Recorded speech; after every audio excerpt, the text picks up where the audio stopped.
Hello students, welcome to my channel. आज हम class 6 का चैप्टर नंबर 2 और एक्सरसाइज 2.2 का थर्ड क्वेश्चन करेंगे। चैप्टर का नाम आपको पता ही है, होल नंबर्स, ठीक है, और हिंदी में पूर्ण संख्या है। और ये हमारी एनसीईआरटी की बुक चल रही है। देखिए थर्ड क्वेश्चन करेंगे इसका आज हम। देखिए, find the value of the following. Hindi में भी देखिए एक बार, निम्नलिखित में से प्रत्येक का मान याद कीजिए। ठीक है, यहाँ पे हमें कुछ इक्वेशंस दी हुई हैं, वो हमें सॉल्व करनी है। ठीक है, देखो ये आपको पता है कि यहाँ पर जो हमें इक्वेशन दी हुई है, इसमें देखो मल्टीप्लाई भी है और प्लस भी है। तो आपको पता है इस कंडीशन में हम क्या करते हैं, वैसे नॉर्मली हम इसमें बॉड मास का यूज करते हैं। बॉड मास का रूल तो आपको पता ही है, बॉड मास का तो रूल आपको पता ही है। देखिए जैसे कि बॉड मास, ठीक है, इसको समझेंगे सिर्फ हम, फिर बताती हूँ मैं कि कैसे करना है इसको हमें। देखो बॉड का आपको पता ही है, ब्रैकेट होता है, ओ का मतलब ऑफ होता है, और डी का मतलब डिवाइड होता है, और एम का मतलब मल्टीप्लाई होता है, और ए का मतलब होता है ऐड, और एस का मतलब सबट्रैक्ट। ठीक है ना। तो देखो अगर हम इसे बॉड मास के रूल के अकॉर्डिंग करेंगे तो सबसे पहले हम क्या करेंगे, इसमें पहले मल्टीप्लाई करेंगे। हम मल्टीप्लाई करेंगे ना, उसके देखो सबसे पहले क्या आ रहा है, मल्टीप्लाई, उसके बाद क्या आ रहा है, प्लस। तो यानी कि सबसे पहले हमें ऐसी इक्वेशंस में क्या करना होता है, पहले हम क्या करते हैं मल्टीप्लाई, उसके बाद हम प्लस। ठीक है ना, यानी कि ऐसे सीक्वेंस वाइज हमें चलना पड़ता है इसमें। ओके, बट देखो हमें इसमें क्या करना है, हमने कुछ होल नंबर्स की प्रॉपर्टीज सीखी थी ना, तो वो उस प्रॉपर्टीज को यूज करके हमें क्या करना है, इस क्वेश्चन को थोड़ा सा इजी बनाना है। ठीक है ना, ऐसे तो मतलब हम इसे ऐसे भी सॉल्व कर सकते हैं, बट वो थोड़ा सा ना टफ पड़ जाएगा। देखो प्रॉपर्टी यूज करके हम इस क्वेश्चन को कैसे सॉल्व करेंगे, तो देखिए एक बार।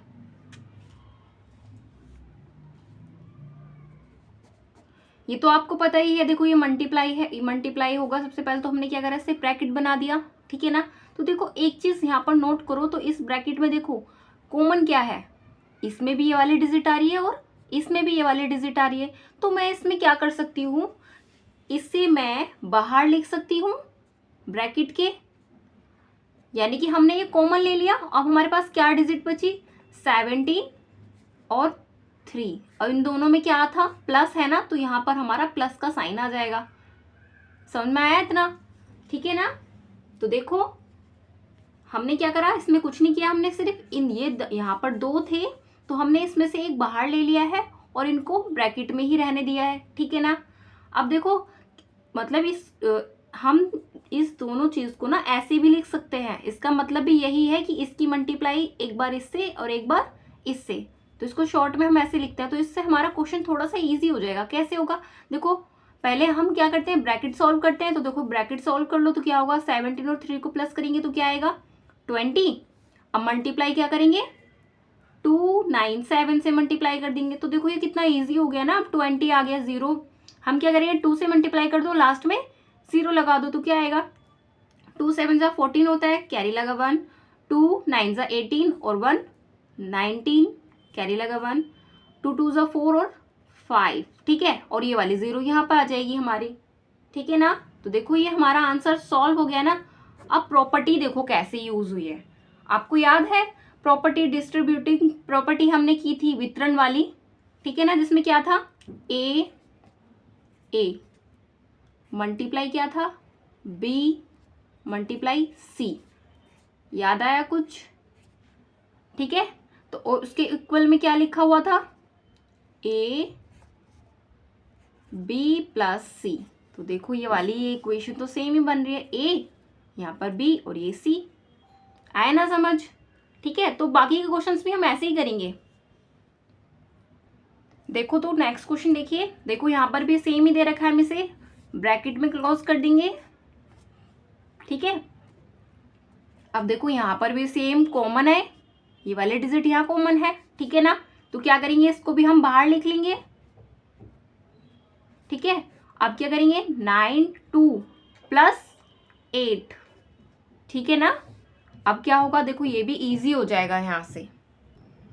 तो देखो सबसे पहले हम क्या करेंगे, ब्रैकेट सॉल्व करेंगे। तो देखो 92 प्लस 8 करेंगे तो क्या आएगा 100, और मल्टीप्लाई किससे होगी 5 4 2 7 9 से मल्टीप्लाई हो जाएगी। अब अगर हम 100 से या किसी भी ऐसे डिजिट से मल्टीप्लाई करते हैं जिसमें लास्ट में 0 होती है, तो हम क्या करते हैं सीधे सेम 1 से अगर किसी चीज़ की मल्टीप्लाई करेंगे तो सेम डिजिट आ जाएगी, तो सेम लिख दो ये, और जितनी भी लास्ट में 0 है वो यहाँ पर लिख दो। तो देखो ये कितना इजीली सॉल्व हो गया ना।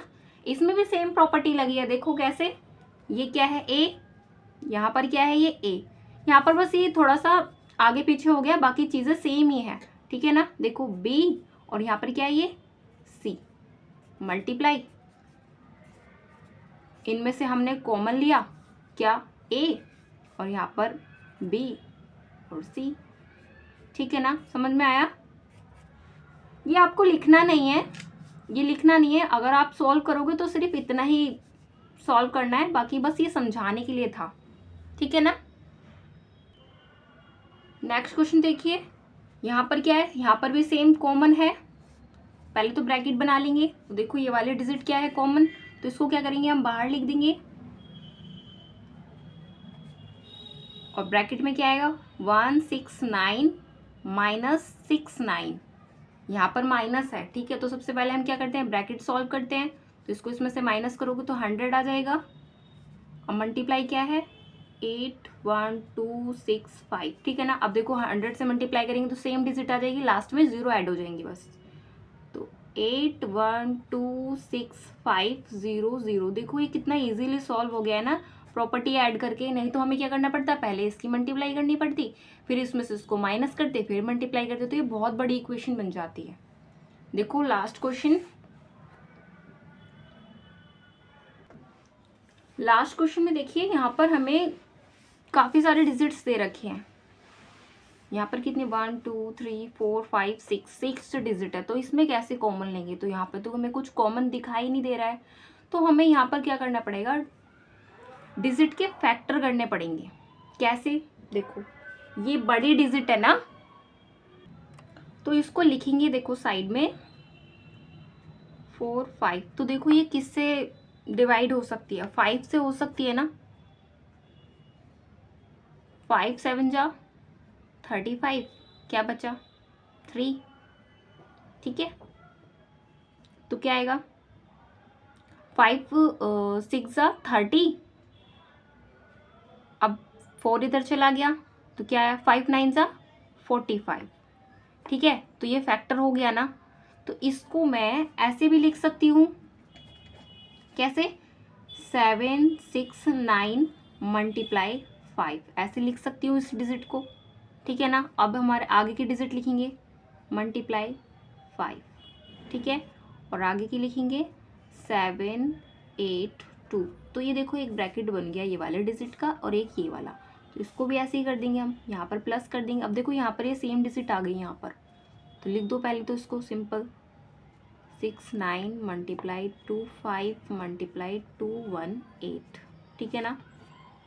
अब देखो क्या करेंगे, अब देखो यहाँ पर क्या है 25 है और यहाँ पर क्या है 5 5, तो 5 से 5 की मल्टीप्लाई करेंगे तो 25 आ जाएगा, तो क्या करेंगे 25 लिख दो, 7 6 9 मल्टीप्लाई 7 8 2, ठीक है।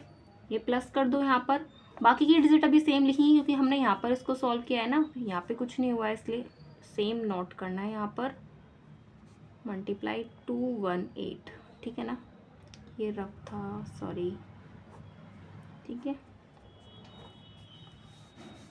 अब क्या करेंगे, अब देखो यहाँ पर कॉमन क्या क्या है, ये भी कॉमन है ये भी कॉमन है, यानी कि यहाँ पर भी है ये और यहाँ पर भी है, तो क्या करेंगे 7 6 9 मल्टीप्लाई 2 5 बाहर आ जाएगा, और ये क्या रहेगा यहाँ पर 7 8 2 प्लस क्या 2 1 8, इनको प्लस करो पहले, ब्रैकेट सॉल्व करो, क्या आएगा 1 0 कैरी लगा 1 0 कैरी लगा 1, 1000 आ गया, ठीक है। और क्या करना है हमें, इसकी मल्टीप्लाई करनी है इससे, तो मल्टीप्लाई करो, क्या आएगा, रफ करते हैं हम साइड में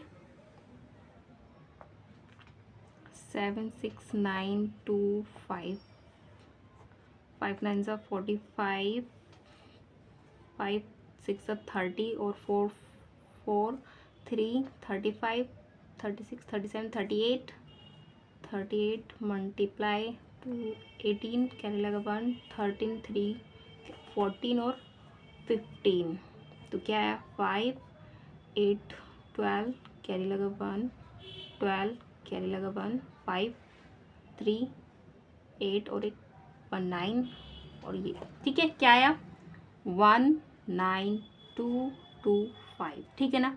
अब इसकी इससे मल्टीप्लाई करेंगे तो क्या होगा, मतलब 1 से मल्टीप्लाई करेंगे सेम डिजिट आएगी, लास्ट की 0 ऐड हो जाएंगी इसमें। ठीक है देखो 1 9 2 2 5 0 0 0 ठीक है ना। देखो कितना बड़ा सवाल था, कितनी इजीली सॉल्व हो गया प्रॉपर्टी यूज़ करके। ठीक है ना, तो मिलते हैं नेक्स्ट वीडियो में, तब तक के लिए बाय बाय।